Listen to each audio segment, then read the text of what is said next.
বন্ধুরা আমরা এখন রয়েছি ধানসিমলার মধ্যে, মানে ধানসিমলার ফরেস্টের মধ্যে। আর এখানে আমরা কিন্তু একটা বহু পুরানো মন্দির দেখতে পেয়েছি। আর এমনি গুগলে যদি সার্চ করা হয় তাহলে এই মন্দিরটারই ছবি কিন্তু দেখায়। তো সেটা আমরা খুঁজে পেয়েছি এবং এখন তার সামনেই দাঁড়িয়ে রয়েছি। চলো একটু কাছ থেকে তোমাদেরকে দেখাই। দেখো দেখো দেখো, বহু প্রাচীন মন্দির। দেখো ভিতরে কিন্তু খালি রয়েছে আর পাথরের তৈরি করা দেখতে পাচ্ছ। আর মোটামুটি হাইট 50-60 ফুট হবে না, কি বলো? 30 ফুট হবে, 30 ফুট, 30-40 ফুট হবে। হ্যাঁ ওই যাই হোক ওই রকমই হবে হাইটটা। তবে বহুত পুরানো দেখতে পাচ্ছ, চতুর্দিকে কিন্তু পুরো জঙ্গল হয়ে রয়েছে আর কোথাও কিচ্ছু নেই, তার মাঝখানে রয়েছে এই মন্দিরটা। আর আমরা এলুম ওই দিক থেকে, ওই দিকে আছে রাস্তাটা।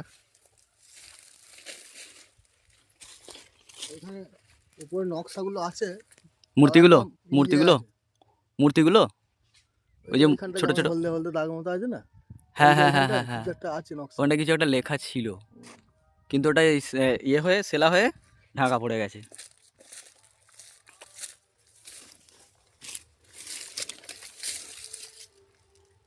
দেখতে পাচ্ছ।